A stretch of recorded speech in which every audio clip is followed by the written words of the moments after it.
Yes बेटा, ये जो आपकी एक्सरसाइज है बेटे, दिस द एक्सरसाइज एनसीईआरटी की जो एक्सरसाइज है ये आपका 2.2 है एंड इसका क्वेश्चन नंबर 4। अगर आपको बेटे पॉलिनोमियल आपका बिल्कुल आपको सही ढंग से यहाँ 9th में किसी ने पढ़ाया हुआ है, तो आप जब 10th में जाएंगे तो वहाँ पॉलिनोमियल और पॉलिनोमियल के साथ आपका क्वाड्रेटिक इक्वेशन है, तो दोनों आपको बहुत क्लियर होंगे, याद रखिएगा। अब बात आती है आपका ना फाइंड द जीरो। जीरोस का मतलब बेसिकली अगर आप देखेंगे तो जीरोस का मतलब आपका ना फैक्टर्स होते हैं।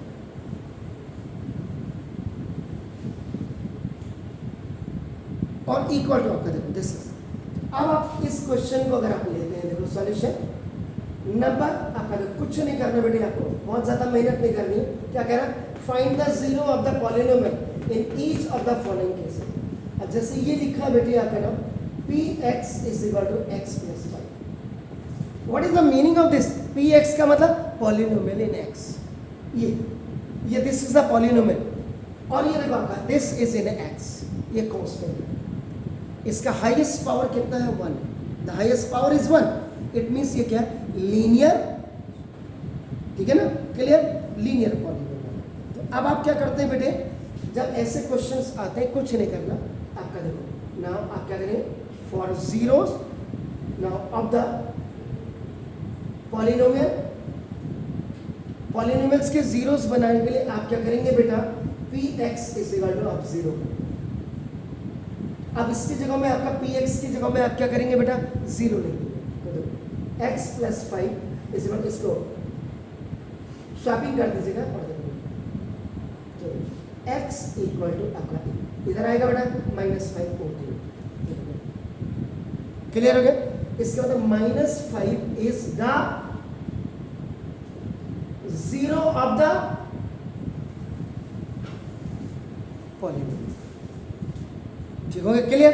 तो एक्चुअल में यही जो फैक्टर्स होते हैं यही आपका नाम देखो। ऐसे सेकंड वाले क्वेश्चन को अगर आप करें बेटे तो ना आप क्या करेंगे, px इक्वल टू आपका x माइनस 1। ये पॉजिटिव बाइनोमियल था, ये नेगेटिव बाइनोमियल, दोनों ही हाईएस्ट पावर दोनों में क्या बेटे 1 है, तो 1 है, इसका मतलब लीनियर पॉलिनोमियल आपका हो गया।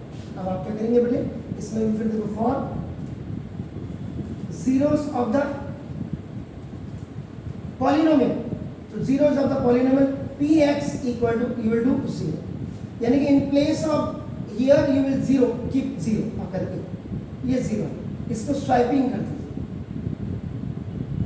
तो स्वाइपिंग करने में क्या होगा बेटा, x minus 5 is equal to, इसको px ऐसे लिख देते, लेफ्ट को राइट, राइट को लेफ्ट, और उसके बाद आप वैल्यू रख दीजिएगा।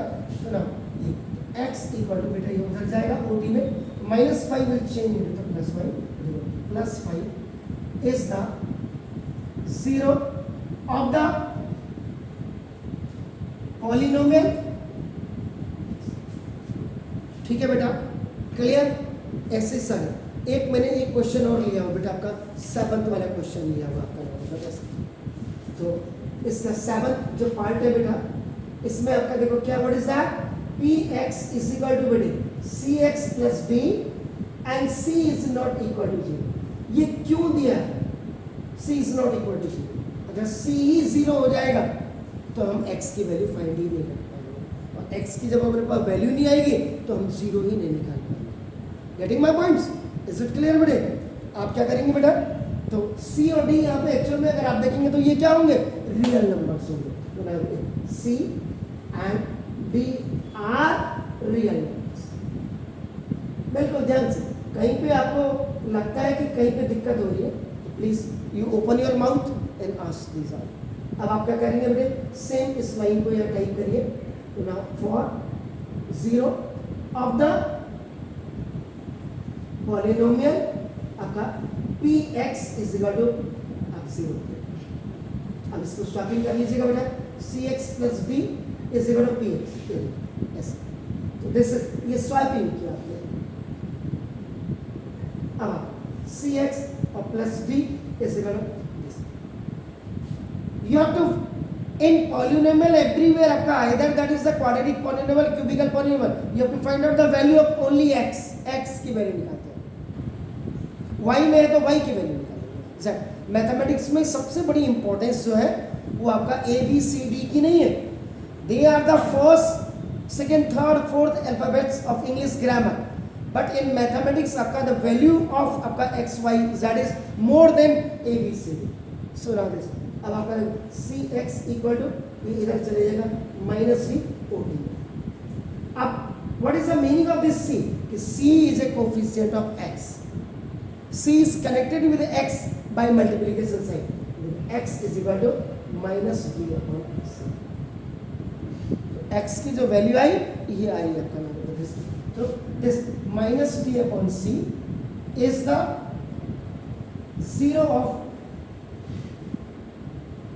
polynomial dx. ये जो d लिखा है ना मैंने, ये t h के लिए होता है, याद रखिएगा हमेशा.